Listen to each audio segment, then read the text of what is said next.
बिस्मिल्लाहिर्रहमानिर्रहीम। अस्सलाम वालेकुम नाज़रीन, आप यूट्यूब चैनल देख रहे हैं। मैं इमरान खान साहब का जेल से स्टेटमेंट आया और काफ़ी दिनों के बाद स्टेटमेंट आया। उनकी मुलाकातें बंद की हुई थी और 5 अगस्त का एहतजाज गुजर गया। 6 अगस्त को एक स्टेटमेंट इमरान खान साहब का था, लेकिन अब 14 अगस्त तक के लिए कोई स्टेटमेंट बाहर नहीं आ पाया। और उसके बाद अब इमरान खान साहब का एक बयान कल रात गए जो है वो बाहर आया अपने एक वकील के जरिए से। 6 लोगों ने मिलने के लिए जाना था, लेकिन मुलाकात नहीं होने दी गई। खास तौर पे पाकिस्तान की मिलिट्री एस्टेब्लिशमेंट ने इस बात का बंदोबस्त किया है कि सलमान अकरम राजा साहब की इमरान खान साहब से मुलाकात ना हो पाए।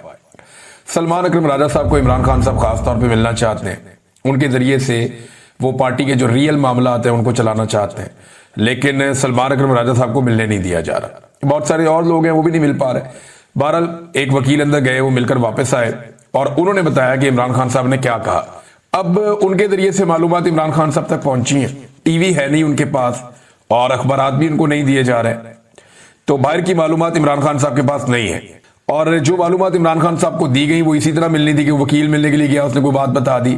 अब वो इतनी लंबी मुलाकात तो है नहीं जिसमें इमरान खान साहब को सारी सूरत बताई जाए और एक एक चीज पे जवाब लिया जाए। फिर एक ही बंदा मिलने गया है, अगर 2 4 5 लोग मिले तो फिर वो आपस में जब बात करते हैं, डिस्कशन होती है, तो ज्यादा चीजें बाहर आती है। बहरहाल जो इमरान खान साहब का बयान उनकी पार्टी ने जारी किया है उनके अपने ट्विटर अकाउंट पे, वो मैं आपको बता देता हूं कि इमरान खान साहब ने जेल में क्या कहा। मेरा अपनी पूरी कौम, अपने कारकुनान और पार्टी की आदत को पैगाम है कि आपका कप्तान आज भी सीना तान कर खड़ा है, आपने घबराना नहीं है। लो जी, इमरान खान साहब तो वहीं पे खड़े। यहां पे सुहेल बड़ा इसने कॉलम लिख दिया, आर्मी चीफ ने ख्वाहिशात का इजहार कर दिया, डीजीआई एसपीआर से नीचे तक सब माफी का मुतालबा कर रहे हैं। पाकिस्तान के टीवी चैनल पे हर तरफ माफियों के मुतालबे हो रहे हैं। माफी मांगेगा नहीं मांगेगा वो उधर ही खड़ा है। मेरा अपनी पूरी कौम, अपने कारकुनान और पार्टी की आदत को पैगाम है कि आपका कप्तान आज भी सीना तान कर खड़ा है, आपने घबराना नहीं है। ये जी इमरान खान। पार्टी के रहनुमा और कारकुनान को 5 अगस्त के बाद 14 अगस्त को भी मुल्क भर में निकलने पर खराज तहसीन पेश करता हूं। हालिया एहतजाजी तहरीक के नतीजे में हुई गिरफ्तारियां हों या 9 मई फॉल्स फ्लैग पर कैंगरू कोर्ट्स की गैर मुनसिफाना सजाएं, ये फस्तायत है। मगर इस सब के बावजूद आपने किसी सूरत हौसला नहीं हारना। जुल्म और बर्बरियत के इस तूफान के सामने डट जाना है। मैं खुद इस जेल की काल कोठरी में कैद रहकर भी अपनी कौम की हकीकी आजादी की जंग लड़ रहा हूं, और जब तक अपनी कौम को गुलामी की जंजीरों से आजाद नहीं करवा लेता, इसी तरह डट कर खड़ा रहूंगा। मुझ पर एक बार फिर मुकम्मल तौर पर कैद तन्हाई नाफिज कर दी गई है। अहले खाना और वकला से भी मुलाकात बंद करवा दी गई है, जबकि बैरूनी दुनिया और हालात हादरा से बेखबर रखने के लिए हर जरिया मालूमात, चाहे वो टीवी हो या अखबार हो, मुकम्मल तौर पर बंद कर दिया गया है। यही गैर इंसानी सलूक बुशरा बीबी के साथ भी रवा रखा जा रहा है। हमारी मुलाकात भी बंद करवा दी जाती है। मेरे अहले खाना की तरफ से भेजी गई दर्जनों किताबों में से गुज़िश्ता 2 माह में सिर्फ 4 किताबें फराहम की गई है, बाकी सब किताबें जब्त कर ली गई हैं। जाती डॉक्टर तक रसाई भी तवील अरसे से बंद है, ताकि सेहत का मेरा बुनियादी इंसानी हक भी सलब कर लिया जाए। अपने किसी भी सूरत जुल्म और जबर के सामने सर नहीं झुकाना। याद रखें, अंधेरी रात जितनी भी तवील हो, उसकी सुबह जरूर तलू होती है। इस जुल्मत की रात का खात्मा करीब है। इंशाअल्लाह इंसाफ और आजादी का सूरज जल्द तुलू होगा। मुल्क भर में तूफानी बारिशों और सैलाबी सूरत हाल से कीमती इंसानी जानों के ज़िया का इंतहाई अफसोस है। इस मुश्किल वक्त में तमाम कौम को बढ़ चढ़कर रेस्क्यू एंड रिलीफ मुहिम का हिस्सा बनना चाहिए। इमरान खान साहब ने ये बातें की। इसके अलावा इमरान खान साहब ने पंजाब में अपोजिशन लीडर की नामजदगी के लिए 5 नाम मांगे हैं कि 5 लोगों के नाम दिए जाएं, जिनमें से एक को इमरान खान साहब नामजद करेंगे कि जनाब ये पंजाब का अपोजिशन लीडर होगा और ये आगे काम करेगा। लेकिन अभी ये पाकिस्तान तहरीक इंसाफ ने इसको अनाउंस नहीं किया, लेकिन जराए से खबर आई है कि इमरान खान साहब ने कौमी असेंबली में अपोजिशन लीडर के लिए महमूद खान अचकजई साहब को नामजद कर दिया है।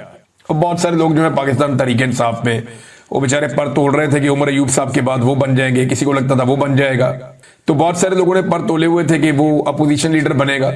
जब उमर अयूब साहब बन रहे थे तब भी बहुत सारे लोगों ने पर तोले थे, बड़े लोग जोर लगा रहे थे। शेर अफजल मरवत साहब की भी एक ख्वाहिश थी, मैंने उसका तस्करा भी किया था कि वो बनना चाहते हैं अपोजिशन लीडर, और भी बहुत सारे लोग बनना चाहते थे। लिहाजा अभी भी बहुत सारे लोग बनना चाह रहे थे, लेकिन इमरान खान साहब ने महमूद खान अचकजई का नाम दिया है। महमूद खान अचकजई साहब वो आदमी है जिन्होंने बड़ी जबरदस्त तरीके से इस ड्यूरेशन में, टाइम ड्यूरेशन में, जो 8 फरवरी का इलेक्शन हुआ 2024 में, उसके बाद से अब तक उन्होंने एक अच्छे अपोजिशन लीडर का किरदार अदा किया है। साथ ही साथ महमूद खान अचकजई साहब ने पाकिस्तान तहरीक इंसाफ को कहा था कि अगर आप सारे मुझे हलफ दे देना कि आप में से कोई भी एस्टेब्लिशमेंट से राब्ता नहीं करेगा या उनकी बात नहीं मानेगा, तो मैं गारंटी करता हूं कि ये लोग घुटने पे आएंगे। ये माजी में इस तरह के दावे करते रहे। बहरहाल महमूद खान अचकजई साहब को नामजद किया गया, लेकिन पार्टी ने अभी इसको जारी नहीं किया। मेरे ख्याल में पार्टी ये चाहेगी कि इमरान खान साहब से मुलाकात की जाए और कोशिश की जाए कि पार्टी के अंदर से कोई नाम लिया जाए। दूसरा, पार्टी ये भी चाहती है कि ज़िमनी इंतखाबात में पार्टी हिस्सा ले, जबकि इमरान खान साहब का मौक़िफ़ ये है कि जिन लोगों ने वफादारी निभाई है वही इन सीटों के मालिक हैं। जबरदस्ती उनसे ये सीटें छीनी गई हैं, उनकी जगह पे किसी और को टिकट देना ये एक ज्यादती है और ये सरेंडर करने के मुतरादिफ है।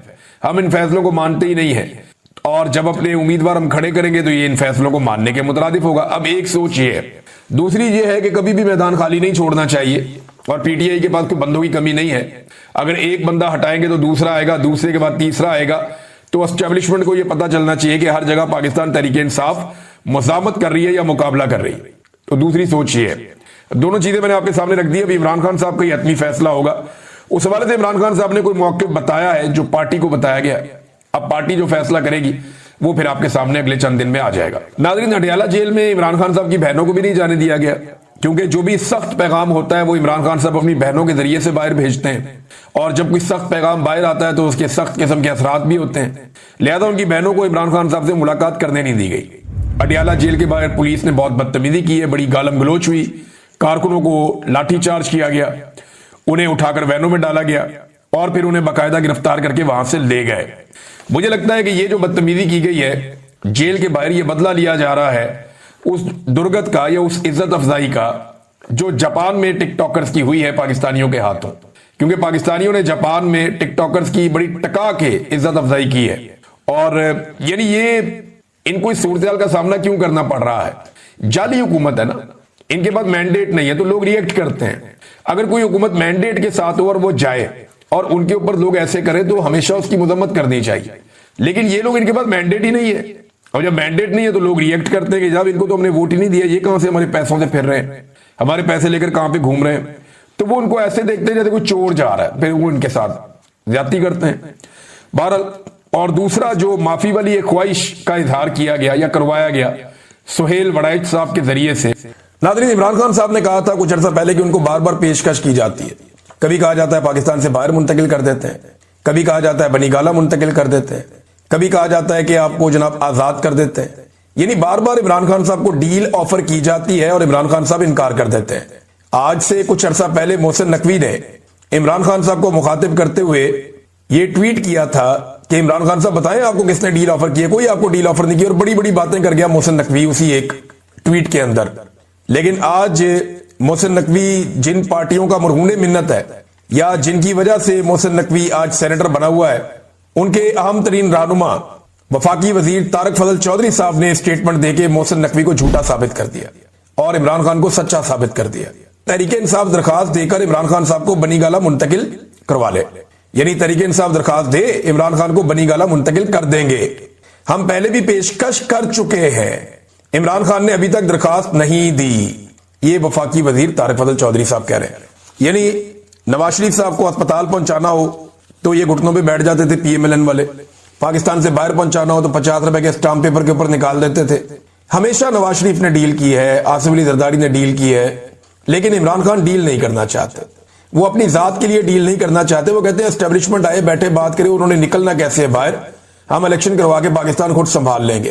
तो एक्चुअल तो मामला यह है कि एस्टेब्लिशमेंट के कब्जे से पाकिस्तान निकले, हुकूमत चाहे बाद में किसी की भी आ जाए।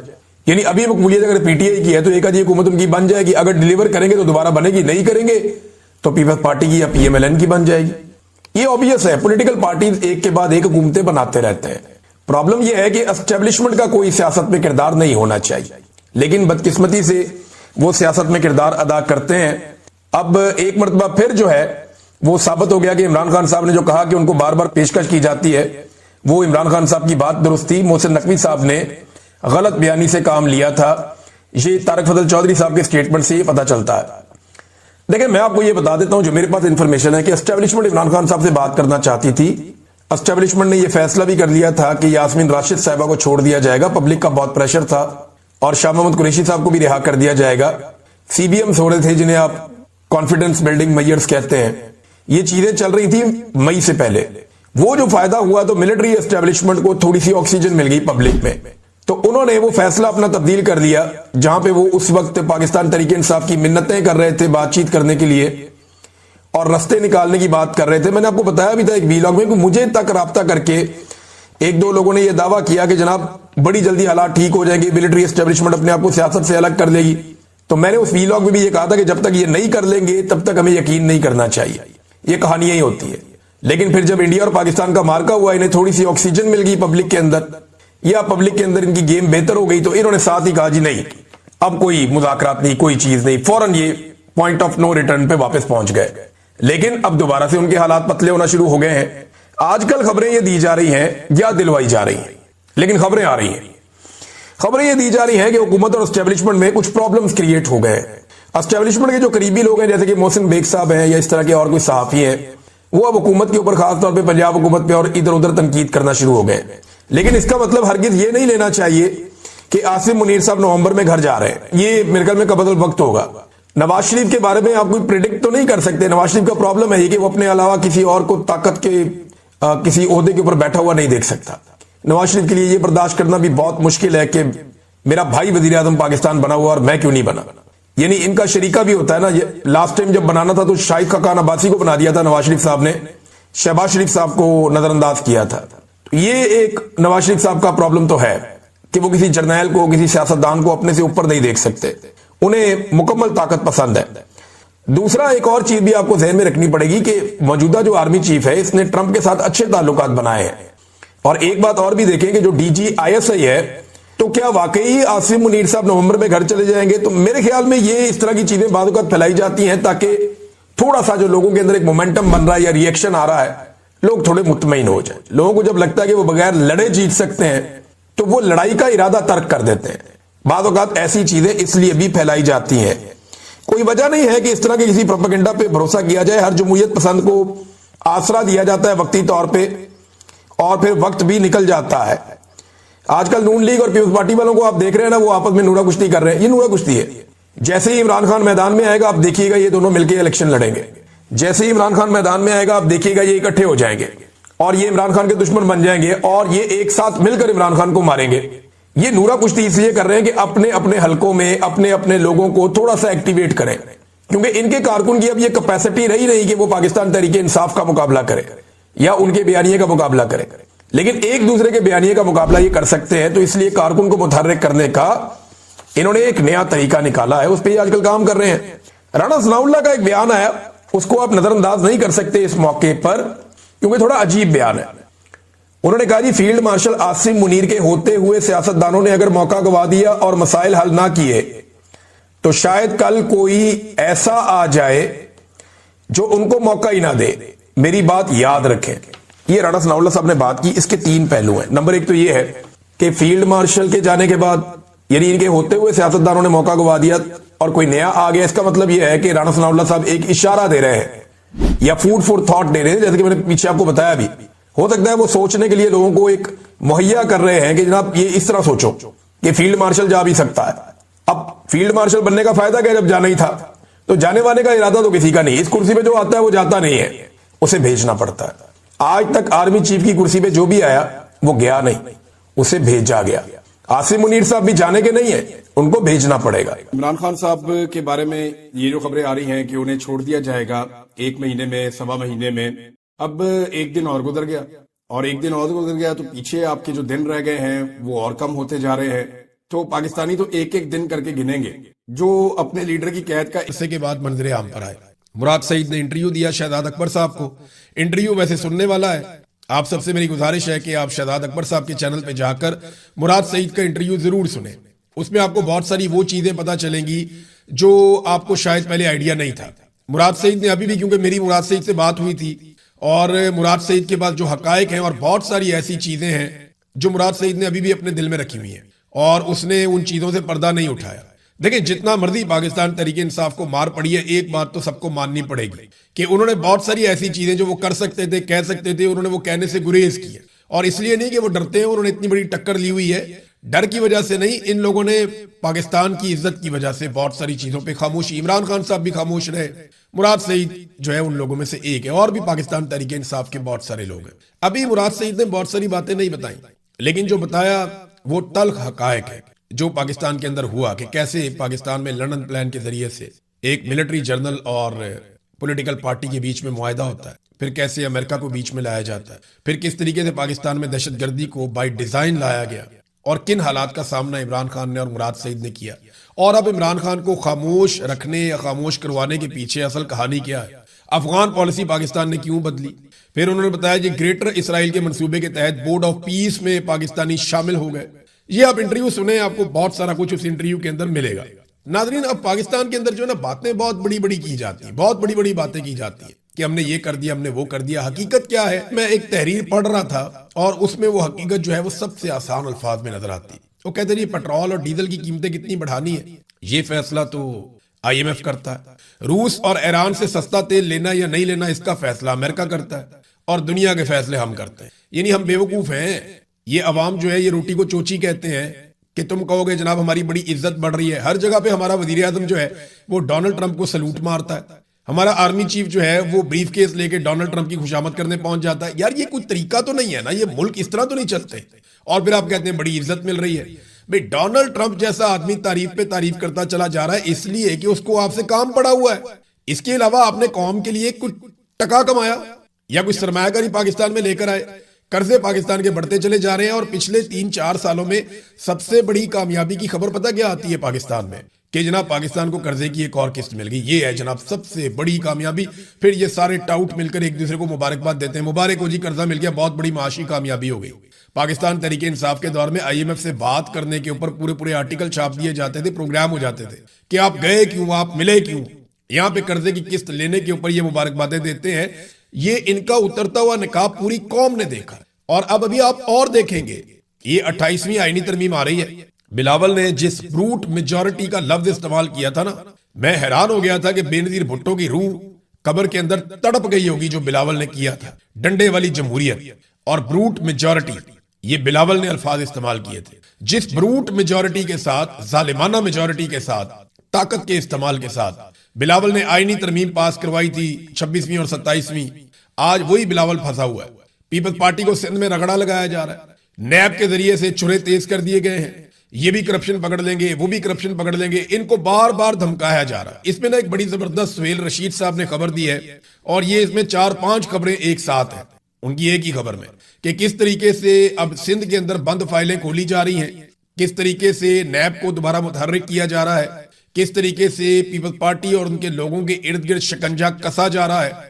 तो याद रखिएगा कि बिलावल को और आसिफ जरदारी को 28वीं आईनी तरमीम भी अच्छे बच्चों की तरह पास करवानी पड़ेगी, चाहे वो ये माने या ना माने, क्योंकि ब्रूट मेजॉरिटी, ये बिलावल ने खुद कहा था, तो जरा उसका मजा भी ये चखेंगे।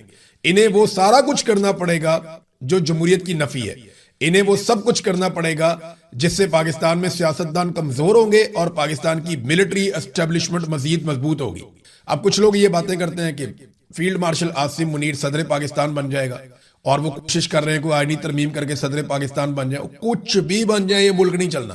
सदर पाकिस्तान बन जाए, वजीर आजम बन जाए, आर्मी चीफ के ऊपर भी कोई ओहदे ले ले, वो भी बन जाए, कुछ भी बन जाए, खुदा नहीं बन सकते, रब नहीं बन सकते, ये निजाम नहीं चल सकता। आप उल्टे लटक जाए।